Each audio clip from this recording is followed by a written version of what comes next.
Meus irmãos, vamos orar nesse instante pedindo que o nosso Deus continue conosco e agora também quando vamos abrir a sua palavra para tentar entendê-la e aplicar as nossas vidas.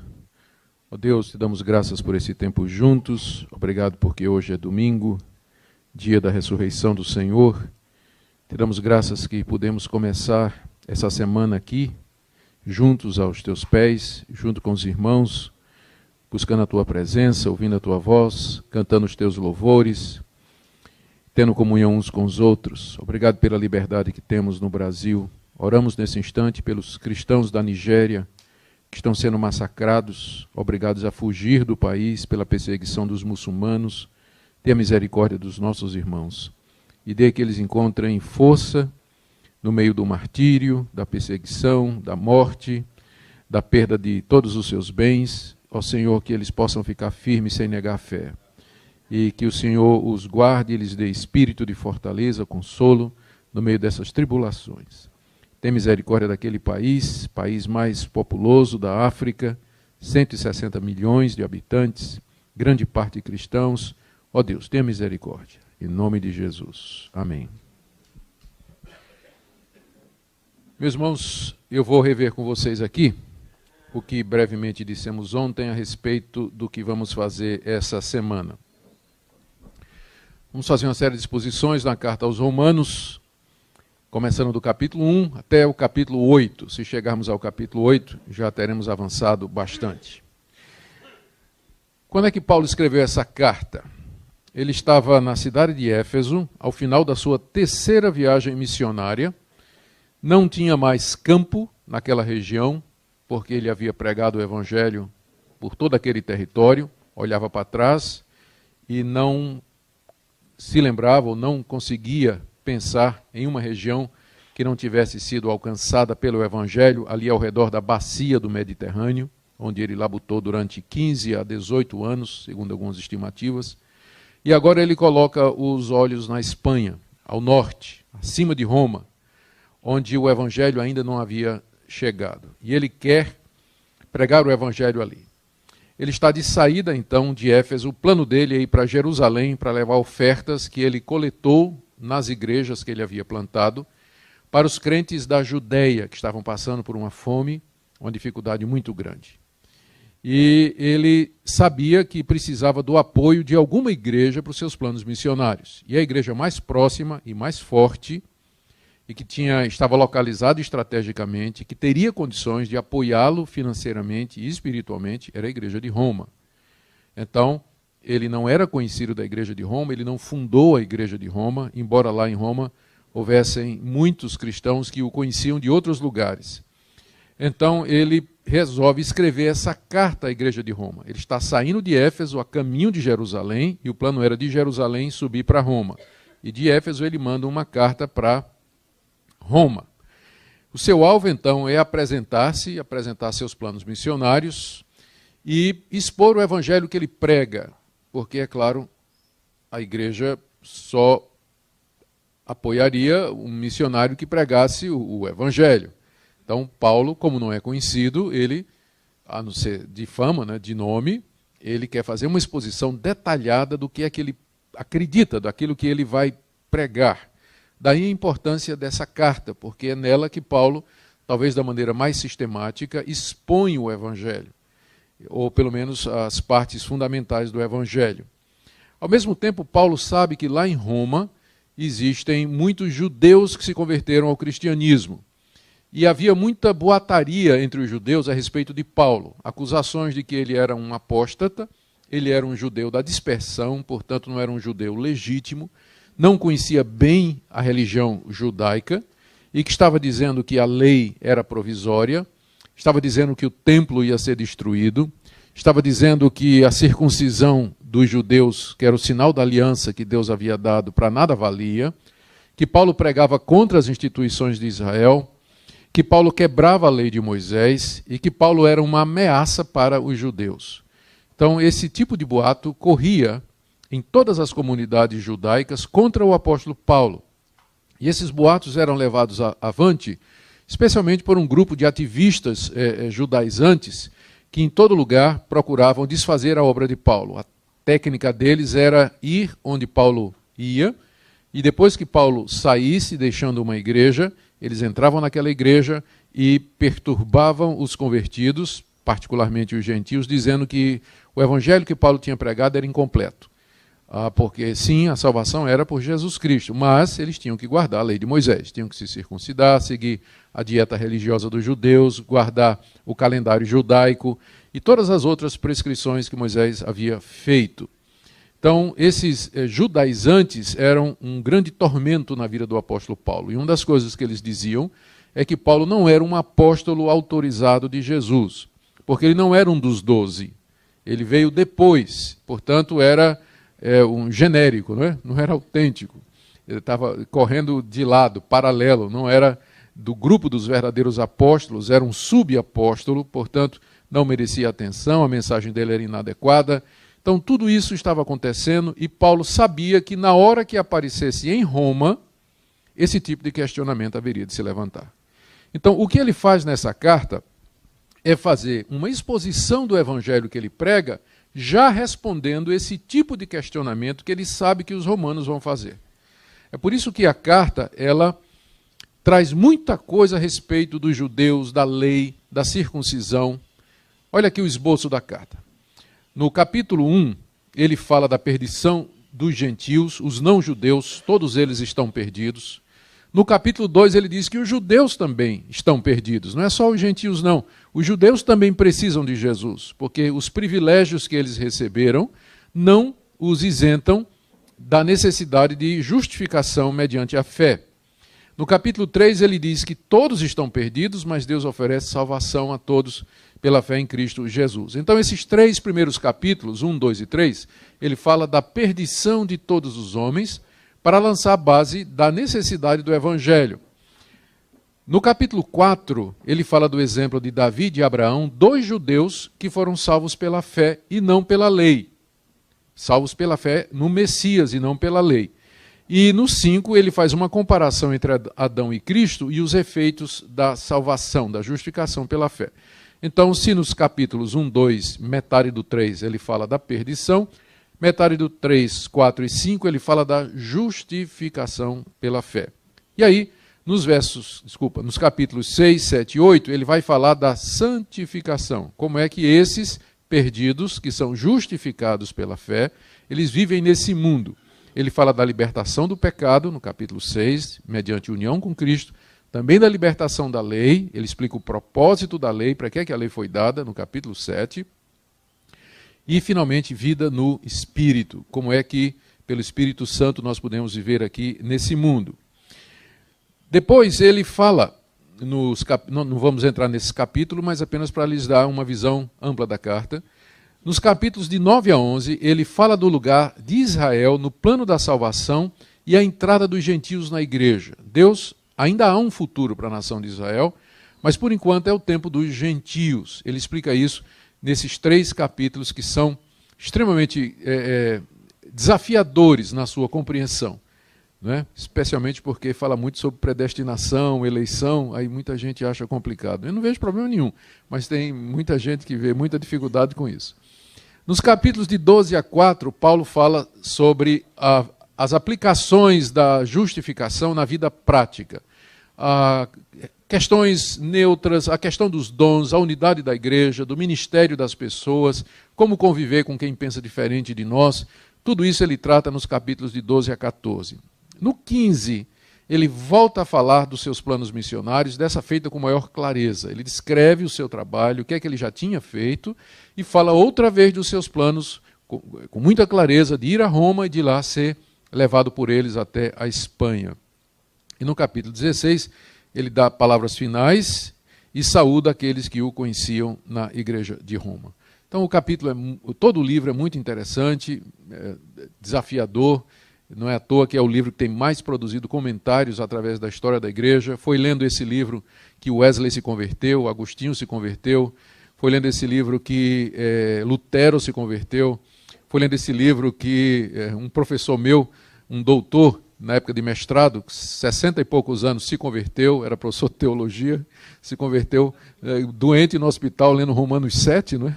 Daí você, então, quem sabe você também se converte, né? Lendo durante essa semana esse livro, né? A nossa expectativa, mesmo que a gente vai ficar só com os capítulos de 1 a 8, nosso objetivo com essas mensagens é convencer-nos a todos nós da total perdição da raça humana e da nossa impossibilidade de salvação por nós mesmos. Não temos qualquer possibilidade de nos recomendar diante de Deus com o que temos. A nossa salvação tem que vir de fora. Não está dentro de nós, mas ela tem que vir de fora. O outro objetivo é expor a graça de Deus na salvação mediante a fé em Cristo somente. A amplitude e a suficiência dessa salvação. Terceiro, encorajar os que creem a viver uma vida de vitória sobre o pecado e sobre a lei mediante a união com Cristo. Expor os princípios que Paulo expõe aqui acerca da vida vitoriosa. E explicar o ministério do Espírito Santo na vida dos justificados em Cristo, não completamente, porque Romanos 8 não esgota o assunto, mas pelo menos em boa parte o que é que o Espírito Santo faz em nós, a sua atuação na nossa vida. Esse é o alvo que nós temos diante de nós. Queira Deus que nós sejamos capacitados para desenvolvê-lo. Então, vamos já entrar no capítulo 1, e eu queria que você tivesse sua Bíblia aberta aí, para acompanhar.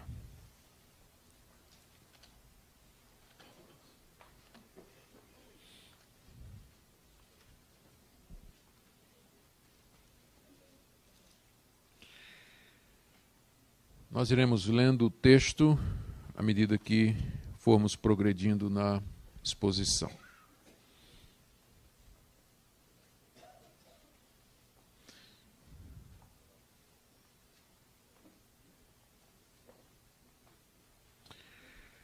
Romanos 1, então, perdição dos gentios. Isso ele vai falar a partir do verso 18, de 1 a 17, nós temos o início da carta, vamos passar rapidamente por ela. O que é que nós já vimos sobre Romanos? Já disse isso aqui, apenas repetindo, né? Que Paulo escreveu no final da sua terceira carta, de saída para Jerusalém, querendo ganhar o apoio dos crentes, sabendo que era desconhecido, ele expõe o evangelho que prega.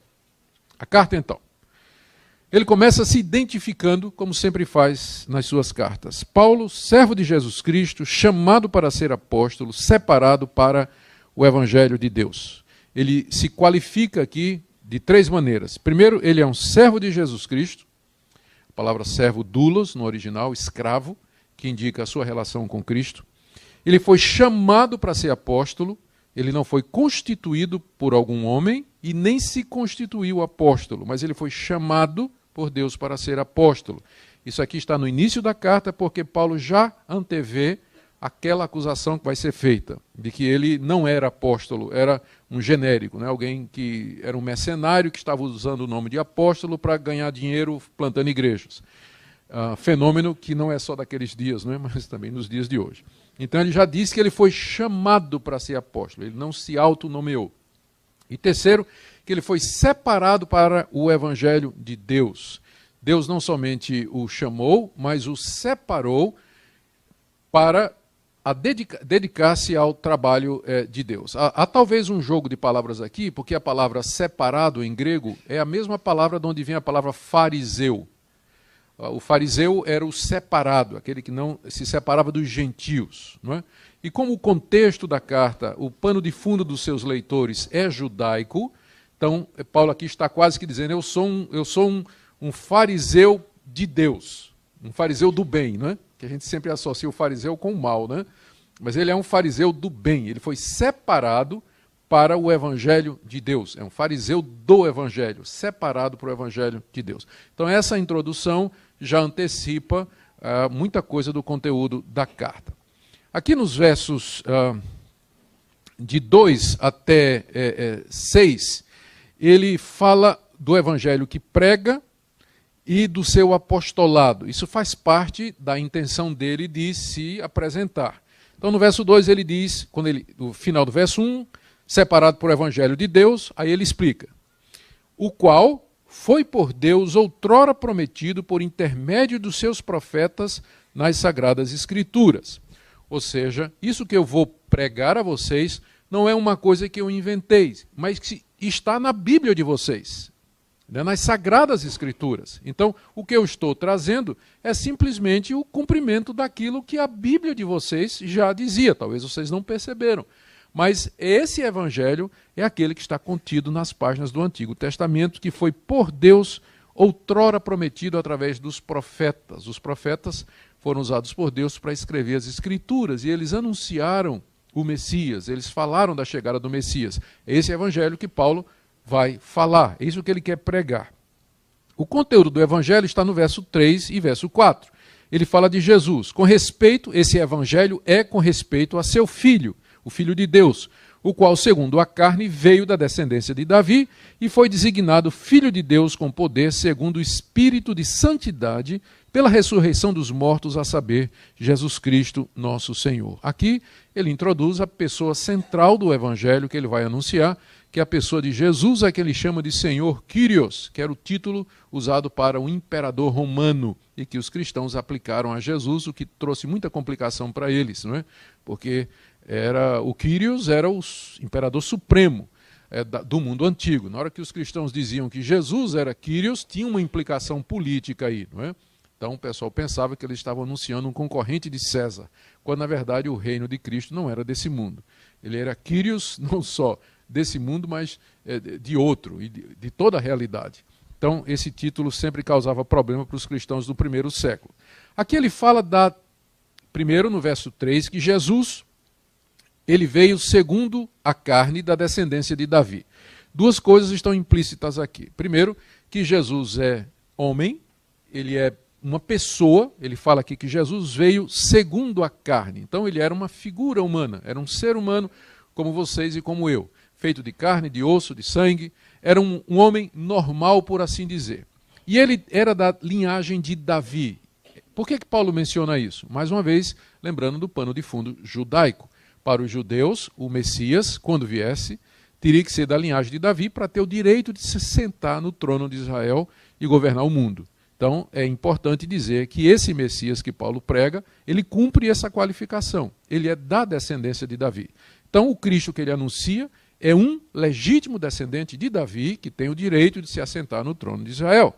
Mas é mais do que isso. Ele não somente é filho de Davi, verso 4, mas ele é também filho de Deus. Se no verso 3 ele fala da humanidade de Jesus, no 4 ele fala da sua divindade. Ele é o Filho de Deus. E isso foi demonstrado pela sua ressurreição, não é?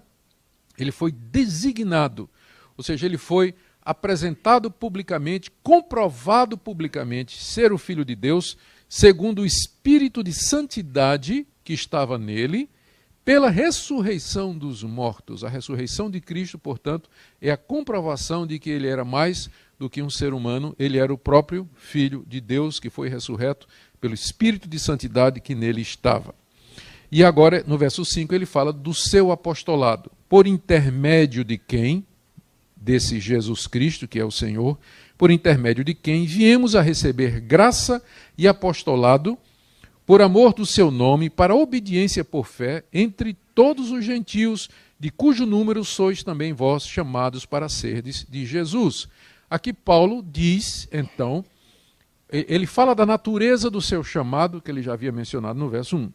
Esse Cristo que é da descendência de Davi e é filho de Deus, que é o Senhor de todos, o Messias de Israel, o chamou e lhe concedeu graça e apostolado por amor do seu nome. Ou seja, o alvo de Paulo ser apóstolo é proclamar o nome de Cristo, não é ganhar dinheiro e nem amor do seu próprio nome, construir um ministério particular. Mas o alvo é engrandecer o nome de Cristo. E o propósito era a obediência por fé entre todos os gentios. Então é nesse sentido que Paulo é diferente dos 12, porque ele foi especificamente chamado por Cristo para ser apóstolo de Cristo entre os gentios, entre os não-judeus, para chamar os gentios a obedecer ao Evangelho. E aí ele já emenda, no verso 6, de cujo número sois vós. Os romanos eram gentios, não eram judeus, não é? Embora na igreja de Roma havia judeus, mas os romanos, na maior parte, a igreja de Roma era na maior parte constituída de gentios. E ele diz, olha, Deus me chamou para pregar o evangelho de Cristo entre os gentios. E vocês são gentios, não são? Então, em outras palavras, vocês estão debaixo da minha jurisdição, vocês estão dentro do meu campo de atuação, e é por isso que eu quero ir para Roma. Porque eu não estou fazendo nada, não estou invadindo o campo de ninguém. Eu estou dentro do meu campo de atuação, foi para isso que Cristo me colocou. Aí então, no verso 7, ele termina a saudação nomeando os destinatários. A todos os amados de Deus que estáis em Roma, chamados para serdes santos. Amados por Deus, chamados para serem santos, uma boa definição do que são os cristãos.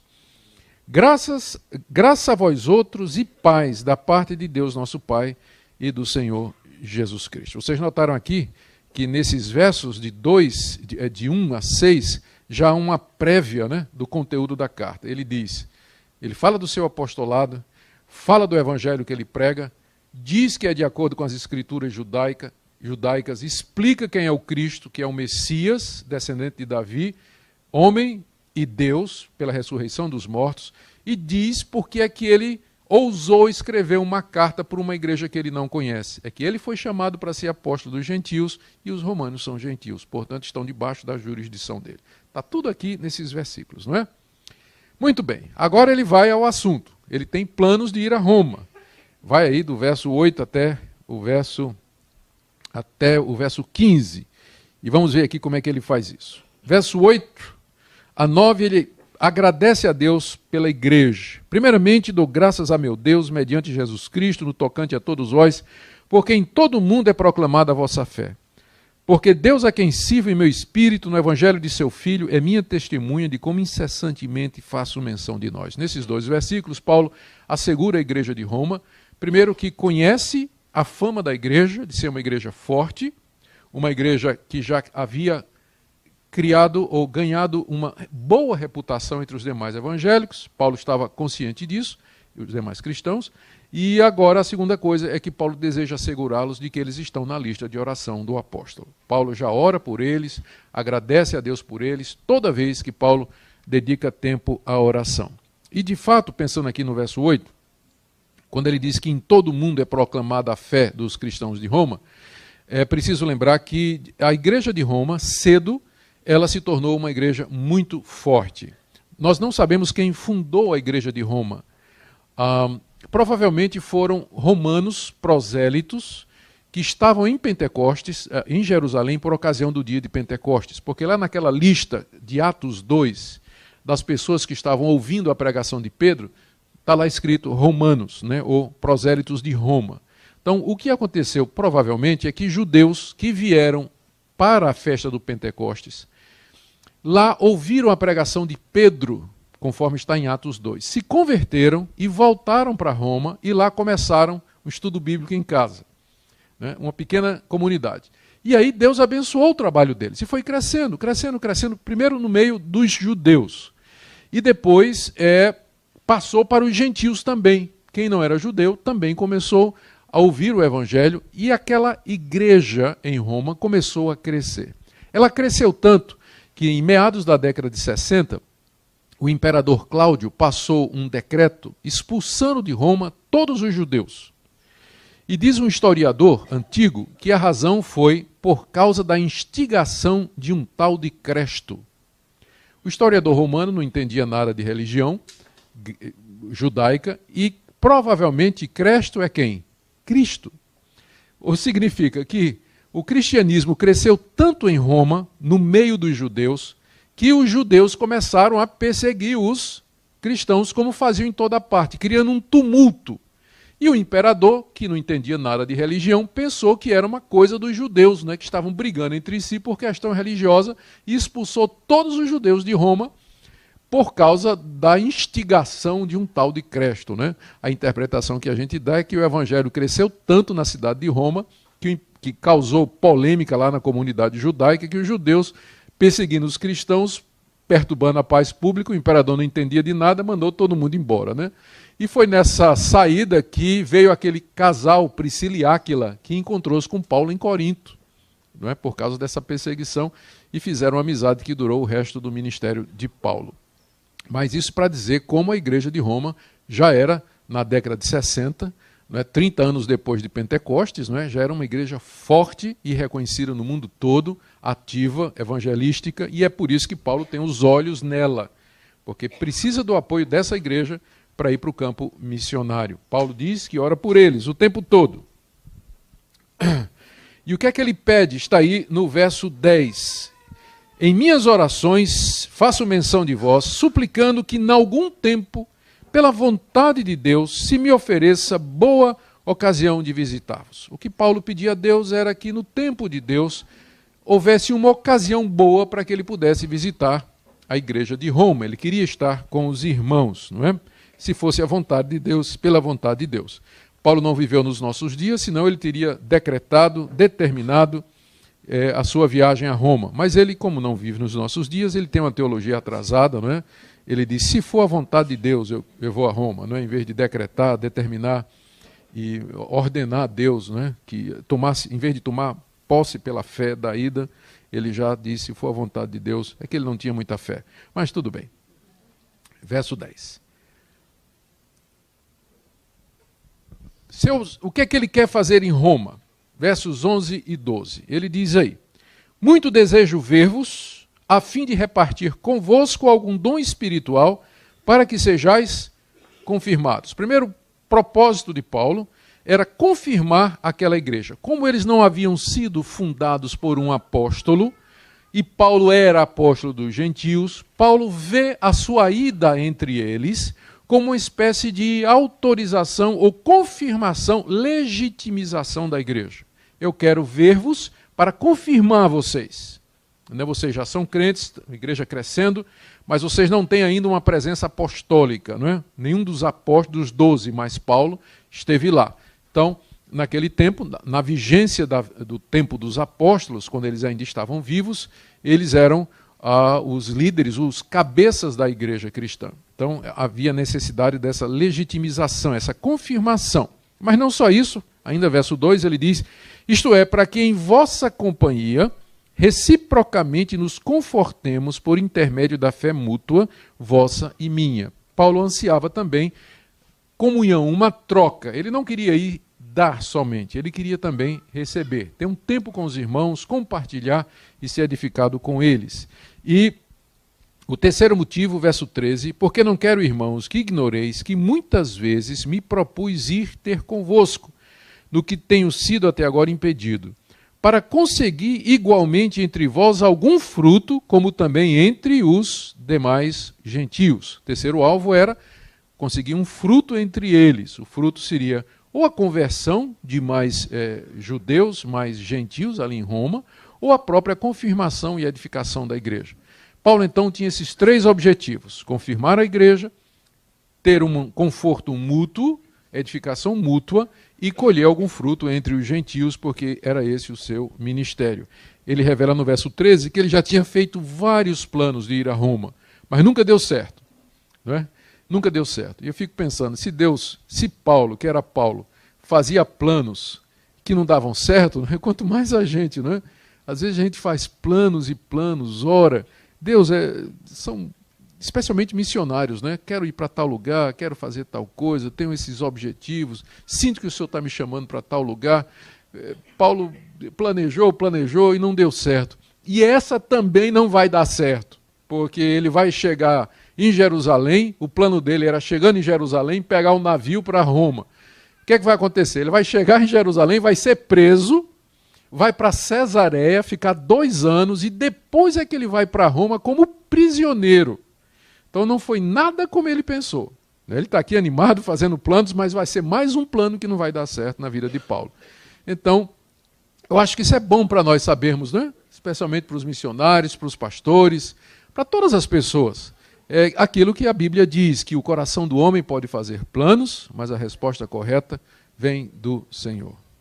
Há caminhos que aos homens parecem direito, mas ao final são caminhos de morte. E o homem não entende direito o seu caminho. Por isso que ele tem que viver na dependência de Deus o tempo todo. Está pronto para ser guiado por Deus, mudar de planos, mudar de estratégia, ver novas oportunidades, sempre na dependência de Deus. Assim era o apóstolo Paulo. Por que é que ele quer fazer tudo isso? Por que essa disposição dele de ir a Roma? Por que é que ele quer fazer isso com tanta vontade? Ele diz nos versos 14 e 15: pois eu sou devedor, tanto a gregos como a bárbaros, tanto a sábios como ignorantes. Por isso, quanto está em mim, estou pronto a anunciar o Evangelho, também a vós outros em Roma, pois não me envergonho do Evangelho, porque é o poder de Deus para a salvação de todo aquele que crê, primeiro do judeu e também do grego, visto que a justiça de Deus se revela no Evangelho de fé em fé, como está escrito, o justo viverá por fé. Como vocês estão vendo aí na tela, ele tem 3 motivos pelos quais deseja ir a Roma. 3 motivações. A primeira é porque ele se sente devedor a todos, como diz o verso 14. Pois sou devedor, tanto a gregos como a bárbaros, tanto a sábios como a ignorantes. O que fazia Paulo se sentir devedor a todos os homens? Primeiro, o fato de que ele foi alcançado com o evangelho da graça. Ele conheceu a salvação, a justificação pela fé. Ele foi perdoado dos seus pecados. E ele não conseguia olhar para os seus semelhantes sem se sentir devedor ou sem se sentir na obrigação de compartilhar com eles a mensagem da salvação. Então, nesse sentido, ele achava que ele tinha uma dívida para com todos os homens, particularmente os gentios, gregos, bárbaros, sábios e ignorantes. Todos eles, sem exceção, Paulo sente que tem uma dívida. Segunda razão é porque ele foi constituído apóstolo. Deus o chamou para pregar o evangelho aos gentios. Então ele sente a dívida moral da vocação. Deus o chamou para isso, ele se sente devedor.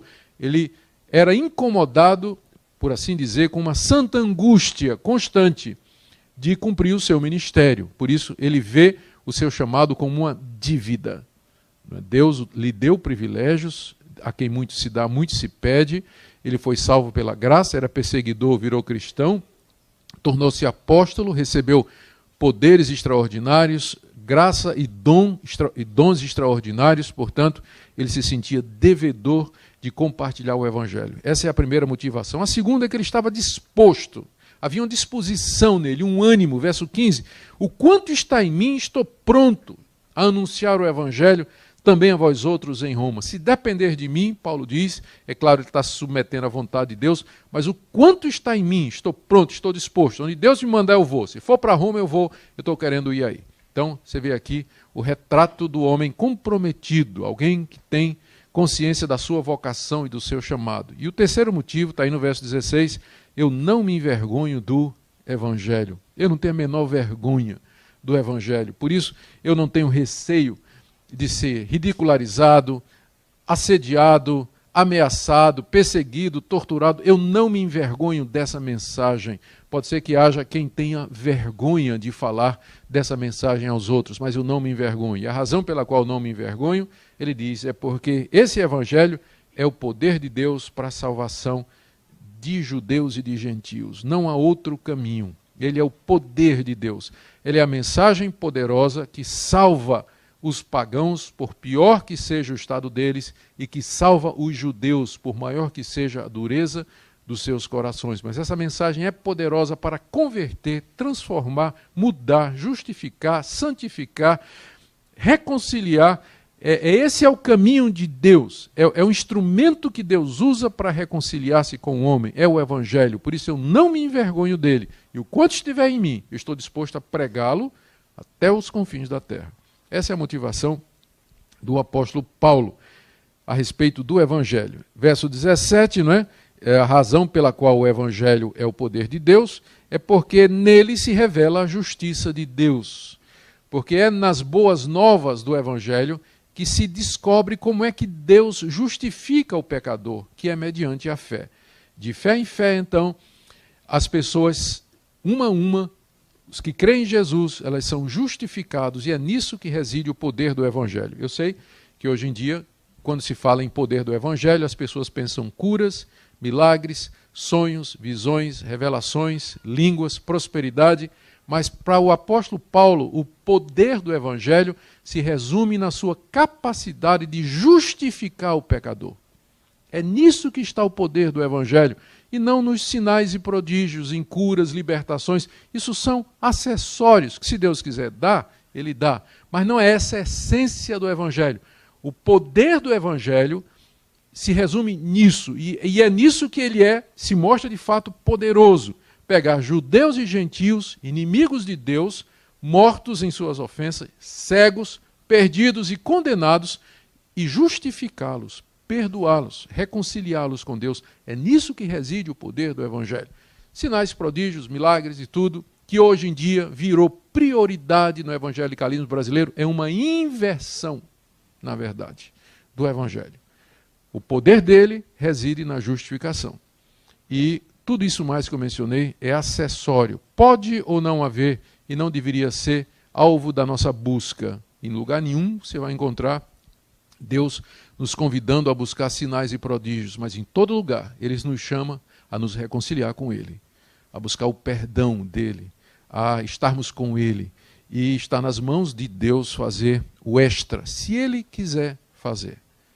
Se Ele quiser fazer. O poder do Evangelho está nisso.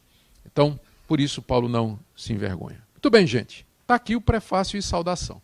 Vocês veem como a carta toda é construída dentro dessa visão, né? Que já no prefácio e saudação, Paulo já antecipa praticamente tudo que ele vai dizer. Se você entender esses 16, 17 versículos, então você praticamente já tem um resumo da carta. Não estou dizendo que pode parar de ler, né? Mas você já tem uma boa perspectiva do que é que vem pela frente. E agora ele retoma, no capítulo 1, um ponto aqui que ele já disse, ou seja, que os gentios precisam do Evangelho de Cristo. Os gentios precisam desse poder do Evangelho. Eles precisam ser salvos porque estão na condição de perdidos. Eu vou dividir aqui de 18 a 32 em 3 partes. Primeiro, Paulo diz que Deus se revelou aos gentios, de 18 a 20. Depois ele diz que os gentios rejeitaram a revelação de Deus, 21 a 23. E então Deus retribuiu o pecado deles, entregando-os aos seus próprios corações. Por isso eles estão totalmente perdidos e precisam do poder de Deus para a sua salvação. Primeiro, então, revelação, rejeição, retribuição. Então, primeiro, revelação. Deus se revelou aos gentios, verso 18. A nossa tradução colocou aí um subtítulo entre o verso 17 e 18, não é?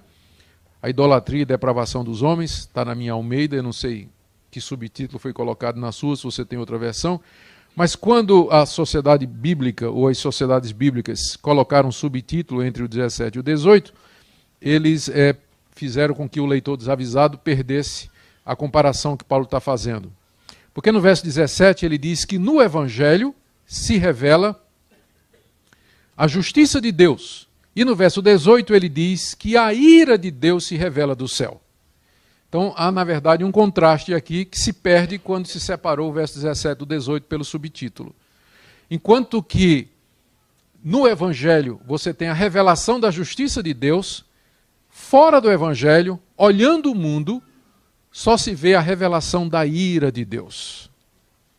Ou seja, só há salvação exclusivamente no Evangelho, não na teologia natural, não na observação do mundo, da natureza, do pensamento humano isolado e autônomo, mas somente no Evangelho é que você encontra a revelação da salvação. Então há um contraste aí, tá? Que a gente às vezes perde por causa do subtítulo aí, que não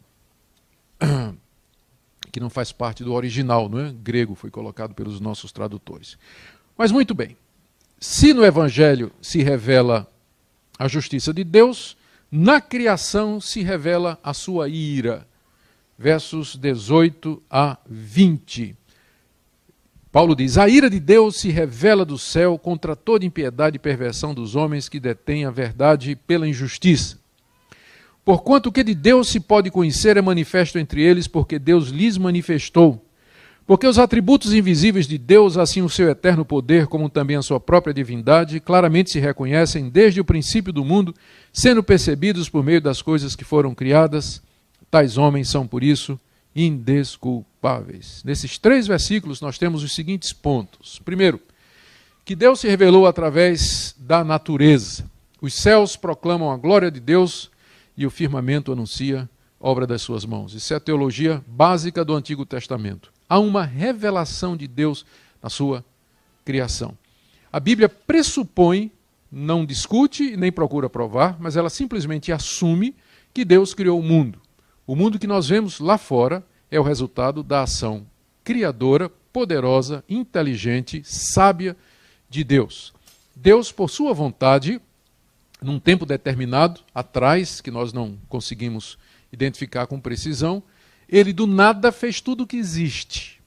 Portanto, o mundo como nós o vemos, o nosso planetinha, o cosmos, o sistema solar, as estrelas, tudo que existe, toda a realidade, visível e invisível, ela foi criada por esse Deus, soberano, santo, verdadeiro, justo, bom, misericordioso, onisciente, onipotente, onipresente, imortal, eterno, espírito puro. Ele do nada criou tudo que existe. Portanto, olhando a criação, se deveria concluir que essas coisas não vieram do nada e nem surgiram do acaso, que há uma mente inteligente, há um poder por detrás da criação destas coisas. E que, portanto, a mera contemplação da natureza já deveria levar todas as pessoas, mesmo que nunca ouviram falar de Deus, do Evangelho, da lei de Moisés, do nome de Jesus, mas a mera contemplação da natureza já deveria levar as pessoas a entender de que isso tudo não é fruto do acaso. E que a criação não, e que as coisas criadas, elas não são deuses, e que o mundo não gerou-se a si mesmo, como disse desesperado o ateu Sam Harris, há pouco tempo, não é, que quando foi apertado, eu não sei por que apologeta cristão, o Lane Craig, não sei quem, né, falando sobre a origem de todas as coisas, se Deus não existe, então de onde é que veio o mundo? Ele diz, não, o mundo criou-se a si mesmo, né? E o Craig então pegou ele no pé dizendo, mas para que uma coisa crie outra, ela tem que existir antes da coisa criada. Então, você agora entra numa contradição. Como é que o mundo pode ter gerado ou criado a si mesmo? Porque para criar o mundo ele teria que existir antes. E aí você só está retrocedendo o problema, não é? E então, o ponto aqui de Paulo é exatamente esse. Veja o que ele diz. Através da criação e da natureza, se percebe, primeiro, que há um Deus. Segundo, que esse Deus está irado. A ira de Deus se revela dos céus, porque os homens transformam a sua verdade em mentira. Esse Deus, portanto, não é um Deus distante, não é um Deus insensível e não é um Deus sem padrões morais, mas é um Deus que se ira porque ele quer o reconhecimento das suas criaturas, que ele é o Criador. E não havendo isso, então a sua ira se manifesta. A própria criação declara isso, que há um Deus e que esse Deus não está satisfeito conosco. Talvez por causa das catástrofes, por causa dos cataclismas, por causa da presença do mal e do sofrimento no mundo, mas a realidade, quando observada, mostra que tem alguma coisa errada e que se há uma divindade, com certeza ela não está muito satisfeita com a humanidade, senão estas coisas não estariam de fato acontecendo. Mas não somente a ira de Deus se revela pela natureza conturbada ao nosso redor, mas alguns dos seus atributos invisíveis, algumas das qualidades de Deus podem ser observadas. A primeira, ele menciona aí no verso 20, é o seu eterno poder.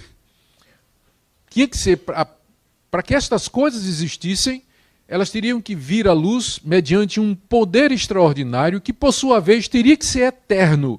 Ele não foi criado, ele não teve um momento, mas é um poder que sempre existiu, sempre esteve lá.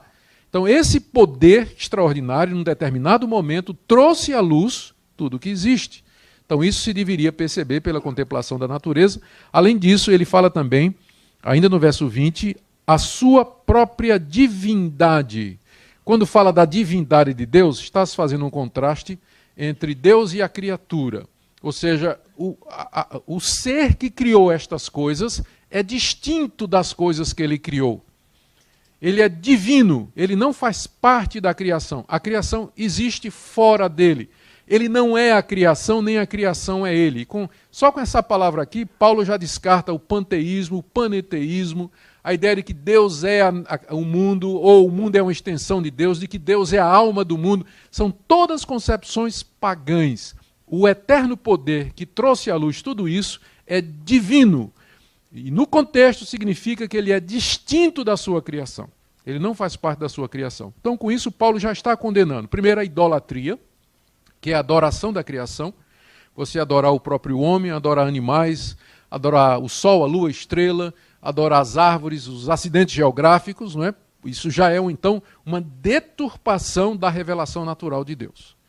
Então, pela criação, pela revelação natural, as pessoas deviam saber que existe um Deus, que esse Deus está irado, e que esse Deus é eterno, todo-poderoso, e que ele não é a criação. Embora essa revelação nos diga tanta coisa sobre Deus, todavia ela é insuficiente para salvar o homem.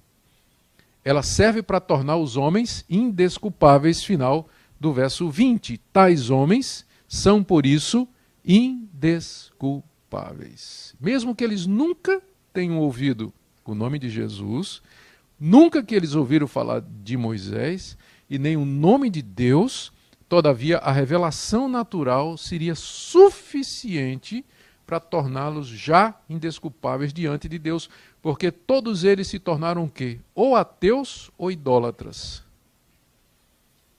Ou ateus ou idólatras. Ou inventaram uma religião falsa. Então, já vamos aprendendo aqui que essa ideia do indígena inocente é um mito. Tá? Não tem indígena inocente, puro, tentando encontrar Deus assim na sinceridade do seu coração. Não existe isso, né? Porque é o próximo ponto aqui de Paulo, que a humanidade como um todo rejeitou essa revelação. 21 a 23, leamos. Porquanto, tendo conhecimento de Deus, não o glorificaram como Deus, nem lhe deram graças, antes se tornaram nulos em seus próprios raciocínios, obscurecendo-se-lhes o coração insensato, inculcando-se por sábios, tornaram-se loucos, e mudaram a glória do Deus incorruptível em semelhança da imagem de homem corruptível, bem como de aves, quadrúpedes e répteis. Aqui nessa segunda parte, Paulo diz o que é que os homens fizeram com a revelação de Deus na criação. Eles a rejeitaram. Eles não têm desculpa nenhuma. Por quê? Porque conhecendo a Deus, duas coisas, verso 21, não o glorificaram como Deus. Era isso que eles deveriam ter feito, olhando a natureza. Há um Deus que não é dessa criação. Glória a esse Deus, honrar esse Deus, procurar esse Deus. Não fizeram isso.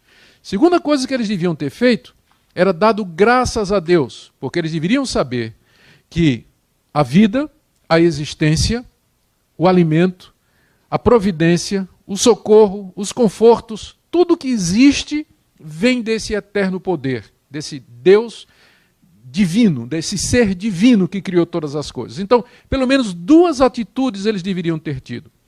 De adorar a esse ser supremo, único, que não é a criação, e dar graças a ele pela sua própria existência. Eles não precisam de evangelho para isso. Não precisavam de Moisés para isso. A revelação natural deveria ser suficiente para dar esse conhecimento mínimo de Deus. Mas o que é que eles fizeram? Não glorificaram nem lhe deram graças. O que é que eles fizeram então? E Paulo aqui traça a espiral da decadência humana, que vai do verso 21 até verso 23. Veja só a sequência. O que é que eles fizeram? Primeiro, antes se tornaram nulos em seus próprios raciocínios. Eles começaram a raciocinar o que não é pecado. Deus nos deu uma mente exatamente para pensar. De onde vieram? De onde viemos? Qual a origem de todas estas coisas? Por que é que estamos aqui? Por que é que as coisas funcionam assim? A filosofia é tão antiga quanto o homem. Desde que o homem existe que ele faz essas perguntas, não é? O porquê de todas estas coisas? Só que o problema é que eles começaram a raciocinar sem levar Deus em conta. E tentaram encontrar explicações para a existência do mundo, de si mesmos, de como as coisas funcionam, sem levar em conta a revelação que Deus fez de si mesmo na natureza. E uma vez que eles deixaram Deus de fora, tentaram encontrar outras explicações para a realidade, então os seus raciocínios, na palavra de Paulo, se tornaram nulos, ou seja, não deram em nada. Porque sem um referencial fora de nós tateamos na escuridão tentando achar a razão de ser das coisas. E é por isso que Desde a antiguidade, os filósofos vêm se debatendo sobre estes assuntos para os quais eles não têm resposta até o dia de hoje. Cada geração testemunha o surgimento de uma nova filosofia que derruba a filosofia anterior e traz ideias novas que por sua vez serão derrubadas na próxima geração e assim por diante. Os homens continuam sem saber de onde viemos, o que é que estamos fazendo aqui e para onde vamos. Teoria da evolução já foi alterada 2 vezes, vai ser alterada uma 3ª vez agora, porque os dados não conseguem ser explicados, a descoberta do DNA, a riqueza de informação, já descobriram, enquanto que nós, o máximo, a nossa comunicação mais sofisticada é na base do sistema binário, o código do DNA se comunica com um sistema milhares de vezes mais avançado do que o binário. De onde é que vem isso, né? Será que tempo e acaso trouxeram tudo isso? Então, daqui a pouco já vai ter a 3ª, a 4ª, na verdade. Primeiro Darwin, Lamarck, depois vem a nova síntese evolutiva, agora vem a 4ª mudança, já na teoria da evolução, porque ela não consegue acomodar as informações que chegam, né? E que desafiam a teoria em si. Então, talvez a nossa próxima geração já derrube, né, a teoria da evolução, já vem outra teoria tentando explicar aí, talvez a do universo paralelo, né?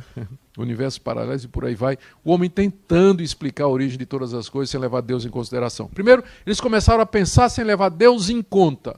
E aí ficaram confusos, raciocínios nulos. Aí, segundo passo, é uma escadinha descendo, começou na cabeça, o próximo é o coração. Obscureceu-se-lhes o coração insensato. Paulo chama de insensato porque eles não levaram Deus em conta. Refletindo o que diz o Salmo, diz o tolo no seu coração, não há Deus. Então o coração insensato porque rejeita a revelação natural, e aí então se obscurece, fica cheio de trevas, fica perdido sem saber para onde vai. E aí desce mais um pouco, verso 22, inculcando-se por sábios, tornaram-se loucos. Começaram a ficar arrogantes, achando que eles são o centro do universo, que eles têm a resposta de todas as coisas, se vangloriando disso. E 4º passo, verso 23, idolatria. Não é interessante? Eles rejeitam a Deus, mas acabam fazendo os seus próprios deuses. Verso 23, mudaram a glória do Deus incorruptível, na semelhança da imagem de homem corruptível, bem como de aves, quadrúpedes e répteis. A mesma civilização que produziu os grandes filósofos de antigamente, a Grécia particularmente, é a mesma civilização que adorava quadrúpedes, aves, répteis e o próprio homem. Você vai encontrar o homem sempre ajoelhado diante do altar de algum ídolo, sempre. E uma vez que ele rejeita Deus, ele vai encontrar outro, porque o homem é inerentemente religioso. Quando ele rejeita Deus, ele vai procurar outro Deus. Quando não é uma coisa criada, quando não é um outro homem, quando não é a criação, será a si mesmo. Ou alguma coisa, dinheiro, enfim, mas o homem é religioso na sua raiz. Ele sempre vai estar ajoelhado diante do altar de algum Deus. Se não for o Deus da criação, o Deus que se revelou, será homens, aves, quadrúpedes e répteis. Perceberam? Começa com a cabeça, que a pessoa não leva Deus em conta, o coração se obscurece, ele perde o senso, perde a noção, se julga sábio, perde a capacidade de se avaliar, de se entender, e aí vai para a idolatria. E o 4º passo, que é o próximo, é a imoralidade, né? É a depravação da sociedade que vem quando Deus então retribui o seu pecado, 24 a 32. Por isso, Deus entregou tais homens à imundícia pelas concupiscências de seu próprio coração, para desonrarem o seu corpo entre si. Pois eles mudaram a verdade de Deus em mentira, adorando e servindo a criatura em lugar do Criador, o qual é bendito eternamente. Amém. Por causa disso os entregou Deus a paixões infames, porque até as mulheres mudaram o modo natural de suas relações íntimas por outro contrário à natureza. Semelhantemente, os homens também, deixando o contato natural da mulher, se inflamaram mutuamente em sua sensualidade, cometendo torpeza, homens com homens, e recebendo em si mesmos a merecida punição do seu erro. E por haverem desprezado o conhecimento de Deus, o próprio Deus os entregou a uma disposição mental reprovável para praticarem coisas inconvenientes, cheios de toda injustiça, malícia, avareza e maldade, possuídos de inveja, homicídio, contenda, dolo, malignidade, sendo difamadores, caluniadores, aborrecidos de Deus, insolentes, soberbos, presunçosos, inventores de males, desobedientes aos pais, insensatos, pérfidos, sem afeição natural e sem misericórdia. Ora, conhecendo eles a sentença de Deus de que são passíveis de morte os que tais coisas praticam, não somente as fazem, mas também aprovam os que assim procedem. Aqui no restante do capítulo, nessa longa passagem, Paulo fala de como Deus então retribuiu a rejeição dos homens à sua revelação, entregando-os aos seus próprios pecados. Veja como 3 vezes Paulo usa a expressão Deus os entregou. Primeiro, no verso 24, por isso, porque eles rejeitaram a revelação de Deus, porque eles se tornaram nulos nos raciocínios, porque o coração insensato se obscureceu, porque se tornaram arrogantes dizendo sábios, e porque mudaram a glória de Deus em semelhança do homem corruptível. Por isso tudo, então, Deus os entregou, verso 24, à imundícia pelas concupiscências de seu próprio coração para desonrarem seu corpo entre si. Qual foi o castigo de Deus sobre a humanidade que o rejeitou? A humanidade que se tornou idólatra, que tendo visto a sua glória na natureza, não deu graças, não adoraram, antes criaram suas próprias religiões, criaram seus próprios deuses, se tornaram nulos, negaram a divindade de Deus. Qual foi o castigo de Deus? Deus simplesmente disse, tá bem, seja feita a sua vontade. Esse é o pior castigo que Deus pode dar ao pecador. É quando Deus diz, seja feita a tua vontade.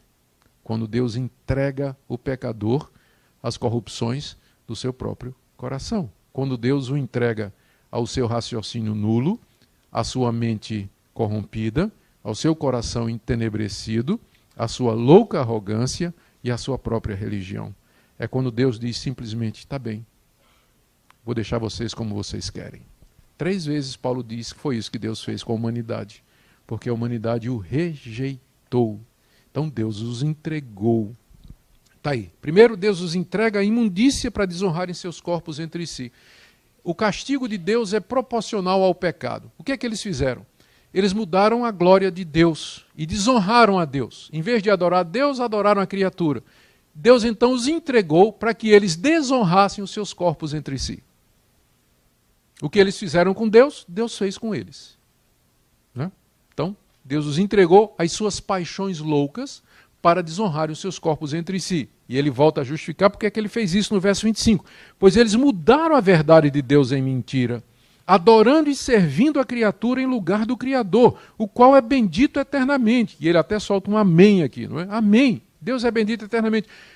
Mas o que é que eles fizeram? Adoraram a criatura em lugar do Criador. Por isso Deus então os entregou para desonrarem os seus corpos entre si, através das suas paixões carnais. Segunda vez que fala que Deus os entregou, verso 26. Deus os entregou a paixões infames para relações sexuais contra a natureza. Por causa disso, lendo o verso 26, os entregou Deus a paixões infames. Você percebe a escada, né? Começa na mente. Mente, coração, consciência, religião e agora moralidade. E a última coisa é a moralidade, né? Finalmente tudo isso é afetado pelas decisões anteriores. Deus os entrega a paixões infames. E Paulo cita aqui, primeiro, o lesbianismo. Até as mulheres mudaram o modo natural de suas relações íntimas por outro contrário à natureza. Paulo então vê o lesbianismo não como uma opção preferencial, né, de gênero, alguém que tomou escolha, mas Paulo vê como uma decisão moral já resultante de uma geração que foi abandonada por Deus e que perdeu o referencial de Deus. E é quase como que um juízo de Deus. Quando o lesbianismo começa a se tornar algo natural, normal e avança, longe de ser assim um progresso, uma libertação, ao contrário, é prova do juízo de Deus sobre aquela sociedade ou sobre aquela geração. É isso que Paulo está dizendo aqui. E depois ele fala do homossexualismo entre homens, né? Verso 27. Não é interessante que ele começou com as mulheres? Começou com as mulheres, porque as mulheres são o último bastião da sociedade. Uma vez que as mulheres perdem o recato, a vergonha, então não chegou no fundo do poço, não tem mais para onde ir. Não é? O homem vai primeiro, mas quando chega na mulher e ela mesma já é tudo isso, então já acabou. O último bastião A última fortaleza moral já caiu. Então não resta mais nada agora, né, para onde ir. Verso 27, semelhantemente os homens também, parece que as mulheres puxaram a corda aqui, não é? Os homens vieram atrás. Semelhantemente os homens também, deixando o contato natural da mulher, se inflamaram mutuamente em sua sensualidade, cometendo torpeza, homens com homens e recebendo em si mesmos a merecida punição do seu erro. As pessoas podem dizer o que quiserem, mas não tem a menor dúvida aqui do que é que Paulo está dizendo. A gente pode não, tem muita gente que não concorda com Paulo. Mas o que Paulo está dizendo aqui é claro, se você ler no contexto, que o problema com o lesbianismo e o homossexualismo é que é uma mudança no modo natural das coisas, em consequência do castigo de Deus. O que é que os homens fizeram? Trocaram a glória de Deus em mentira, mudaram a verdade de Deus em mentira. Em vez de adorar o Criador, adoraram a criatura. Eles desonraram a Deus. Qual foi o castigo de Deus? Entregá-los para que desonrassem os seus corpos entre si. Deus os retribuiu de acordo com o pecado cometido. Então, as pessoas podem dizer o que quiserem a respeito do homossexualismo, que é uma doença, o que não é uma doença, que é uma inclinação, e que é uma coisa que cada um escolhe como faz. Mas se você fizer a pergunta, o que é que a Bíblia diz, como é que Paulo, o apóstolo Paulo, inspirado por Deus, vê isso, a resposta é essa daqui. Ele vê como sendo a evidência de que essa geração está entregue, abandonada às paixões corruptas do seu próprio coração. Essa resposta não tem outra. E Paulo coloca aqui como sendo a evidência da corrupção chegando no fim. Né? Começou com a cabeça, coração, outras religiões e finalmente atingiu a própria desonra da natureza humana. O problema do lesbianismo e do homossexualismo, biblicamente falando, é que é uma perversão do modo natural. Muitas pessoas, às vezes, têm questões a respeito de determinadas práticas sexuais. Eu diria tudo que for contrário à natureza se enquadra nisso aqui. Porque o ponto de lesbianismo e homossexualismo é que é contrário à natureza. Então, o que for contrário à natureza, então, está dentro da mesma categoria, né? Não precisa nem mais me fazer aquela pergunta famosa. E sobre sexo tal? E sobre sexo tal? A resposta está aqui. O que for antinatural, contrário à natureza, está enquadrado aqui. Né? Faz parte dessa desonra que os homens fazem entre si e mulheres por conta do abandono da revelação de Deus. Terceira vez que Paulo fala, diz que são 3, né? 3 vezes Deus os entregou. Verso 24... Deus entregou tais homens à imundícia. Verso 26, Deus entregou tais homens a paixões infames. E verso 28, por haverem desprezado o conhecimento de Deus, o próprio Deus os entregou a uma disposição mental reprovável para praticarem coisas inconvenientes. Percebam no verso 28 a mesma dinâmica, a mesma lógica de Paulo. Eles rejeitaram o conhecimento de Deus, então Deus os entregou a um conhecimento reprovável. Ou seja, a retribuição na mesma proporção da rejeição. Rejeitaram o conhecimento de Deus, então Deus deu a eles uma mente reprovável para praticarem coisas inconvenientes. E aí nos versos 29, 30 e 31, tem uma lista de quase 20 ou mais de 20 atitudes que são decorrentes dessa mente reprovável, que vocês reconhecerão e são bem familiares, não é?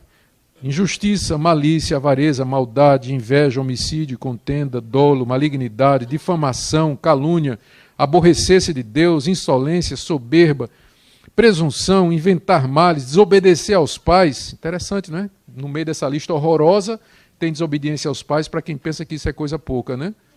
Para quem pensa que desobediência aos pais é coisa pouca, está bem nessa lista aqui. Insensatos, pérfidos, sem afeição natural e sem misericórdia. Isso aqui é o retrato do paganismo na época de Paulo.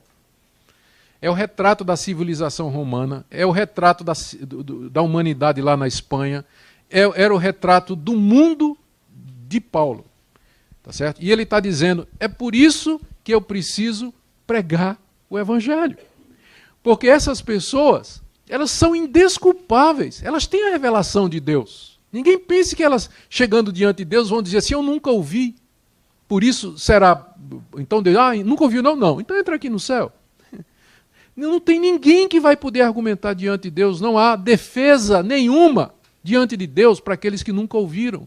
porque eles têm a revelação natural, eles deveriam ter, ao menos, adorado a Deus, dado graças a Deus e viver uma vida, pelo menos moralmente reta, tentando, né, diante da revelação da natureza. Mas o que é que a humanidade, em peso, sem exceção, fez? Ou negam a Deus, constroem seus próprios deuses, se arrogam como sábios, viram as costas para Deus, quebram todas as suas normas e se depravam completamente, se corrompem e vão para práticas sexuais abomináveis, e essa lista toda que está aqui, que é comprovada pela história, pela experiência e pela sua própria consciência, que é isso mesmo que nós fazemos, é isso que nós somos. Né? É isso que nós somos. E Paulo termina dizendo aqui, estes, veja só, 32, conhecendo eles a sentença de Deus, de que são passíveis de morte o que tais coisas praticam, como é que eles sabem disso? Porque a ira de Deus se revela dos céus, contra toda impiedade e contra toda injustiça. Então eles sabem a sentença de Deus, que é de morte contra os que tais coisas praticam. Eles desafiam a Deus, porque não somente fazem, mesmo sabendo que há um Deus que não está gostando, mas também aprovam os que assim procedem. Inocentam quem faz isso, acha normal, natural, né? Não há mais condenação, não há crítica, né? Não há mais padrão moral. Tudo é aceitável, não somente faz, mas aceita quem faz também. Gente, a gente podia pensar que isso aqui é uma descrição do mundo da época de Paulo, e de fato é. Mas vamos ser honestos, isso aqui é uma descrição do nosso mundo. Isso é uma descrição da nossa sociedade, é uma descrição da humanidade de Paulo até o dia de hoje. Nós não mudamos absolutamente nada. A gente aprendeu a ir à lua, domina a tecnologia, faz depilação a laser, a gente tem tanta coisa avançada em termos de descoberta do mundo e do uso da tecnologia, mas o homem continua basicamente o mesmo. A diferença é que hoje ele faz tudo isso que era feito na época de Paulo pela internet. É a única diferença. Mas são as mesmas coisas. Então, as conclusões que nós chegamos. Primeira, os gentios estão perdidos. Gentios são os pagãos, os não-judeus. Brasileiros são gentios, americanos são gentios. Alemães, o único que não é gentio são os judeus. Essa é a designação bíblica. Quem não for judeu é gentio. Então, os não-judeus estão perdidos. Estão debaixo da ira de Deus. Eles não têm desculpa para o seu pecado, porque rejeitaram a revelação de Deus. Deus os entregou a si mesmos e a sua ignorância não os desculpa. É isso que Paulo está querendo mostrar aqui no capítulo 1. É por isso, então, que ele deseja pregar o evangelho na Espanha, porque a única possibilidade de salvar os gentios é o evangelho de Jesus Cristo, que oferece perdão completo para todos esses pecados, oferece o verdadeiro conhecimento de Deus e é poderoso para salvar todo aquele que crê, mesmo gentios nessa situação. Mais adiante, no capítulo 5, Paulo vai explicar a razão pela qual os gentios rejeitaram a revelação, que é a questão do pecado original. Por que a humanidade toda rejeitou a revelação? A resposta é que o coração do homem é inclinado ao mal. O coração do homem odeia Deus por natureza. Mas isso ele só vai dizer no capítulo 5, nós chegaremos lá. Mas por enquanto ele está aqui cumprindo a sua intenção, que é justificar a necessidade de pregar o evangelho aos gentios diante do fato de que eles estão todos debaixo da ira de Deus, não glorificaram a Deus nem deram graças a Deus. Por isso eles precisam ouvir o evangelho. O que é que nós podemos aprender para nós? Talvez haja aqui pessoas que pensam que os que nunca ouviram serão salvos. Eu sei que parece justo. Se a Bíblia diz que quem crê em Jesus será salvo e quem não crê será condenado, pressupõe que o julgamento vai ser na base do conhecimento, da rejeição ou não de Jesus. Aí vem a pergunta, e os que nunca ouviram? Então é natural que as pessoas pensem que os que nunca ouviram, então, Deus não vai poder condená-los. Só que a base do julgamento de Deus não é ter ouvido o evangelho sim ou não, mas a sua revelação. Deus julgará de acordo com a luz que as pessoas tiveram. E quem nunca ouviu o evangelho teve luz suficiente para não ser idólatra, ao menos. E para saber que há um Deus que rejeita essas coisas. E nenhum seguiu. Esse é o veredito de Paulo. Não há um justo, nenhum sequer. Nenhum. Todos pecaram e carecem da glória de Deus. Então, se você está aqui hoje e tinha essa ideia de que quem nunca ouviu vai ter um tratamento especial, eu espero que Romanos 1 tenha curado você dessa heresia. Certo? Não há desculpa, não há isso de inocente porque nunca ouviu. Todos, a humanidade toda, está debaixo do justo juízo de Deus. Às vezes as pessoas pensam também que as religiões pagãs são inofensivas e que todas levam a Deus. Não é incomum você ouvir gente pensando que essas religiões dos africanos, dos índios brasileiros, lá daquelas tribos nômades perdidas do deserto do Saara, ali eles estão adorando a Deus, mas com outro nome, não é? A intenção é boa. Não. Vocês estão vendo que Paulo está dizendo aqui, que uma vez que toda idolatria, toda religião idólatra, ela representa uma rejeição da verdadeira religião. É uma rebelião contra Deus, é tornar a glória de Deus em mentira, é tirar a glória de Deus e dar à criatura. Então, não existe religião inocente. Ou é o cristianismo, ou todas as outras. É por isso que ninguém gosta, muita gente não gosta do cristianismo, pelo seu exclusivismo e pela sua arrogância, né? Ou é o cristianismo, ou está tudo errado. Não há salvação em outras religiões. É isso que o cristianismo diz, com base no que Cristo disse. Eu sou o caminho, a verdade e a vida. Ninguém vem ao Pai senão por mim. Se não há o conhecimento de Jesus, a religião, na verdade, é falsa, é enganosa e leva as pessoas para longe de Deus, por mais piedosa, mística e espiritual que pareça. E sincera. Há muita gente sincera aí, mas completamente enganada. E essa sinceridade a gente tem que questionar à luz também do que Paulo diz aqui. Aí é o meu terceiro ponto, né? Os que pensam que há salvação nas outras religiões, eu creio que Romanos 1 deixa muito claro esse ponto. Quarto, aos que entendem que o homossexualismo, o lesbianismo é apenas uma questão de escolha pessoal inofensiva. Nós somos bombardeados constantemente pela mídia, pelos ativistas gay, pelo próprio governo, com programas que favorecem isso aí, em nome de ir contra a homofobia. Eu sou contra a homofobia, eu sou contra discriminar uma pessoa porque ela é homossexual ou lésbica.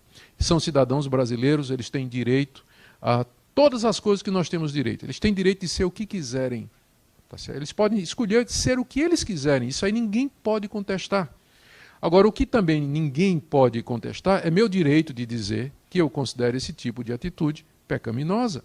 É uma atitude contra a palavra de Deus. Então, isso é liberdade de expressão, garantido pela Constituição, garantido pela Carta de Direitos Humanos da ONU, garantido pela minha consciência, pela minha religião e pela minha Bíblia.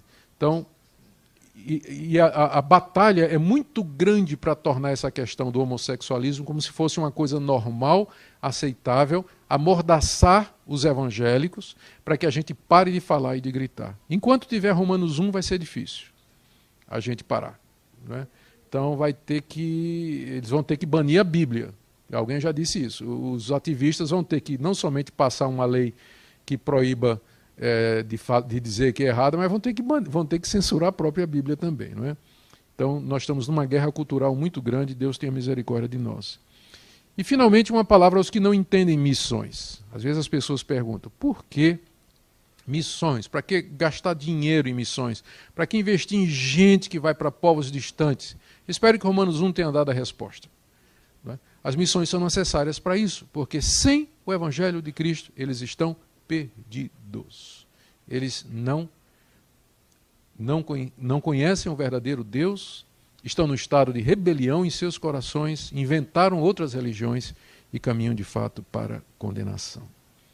Que Deus tenha misericórdia de nós, queridos, que esse texto nos faça mais convictos do Evangelho, mais animados e mais dispostos, e nos ajude a entender o momento que nós estamos vivendo. Vamos orar. Ó Deus, obrigado pelo apóstolo Paulo, obrigado pela inteligência que o Senhor deu para ele, a profundidade, o conhecimento, a visão, a percepção, a paixão.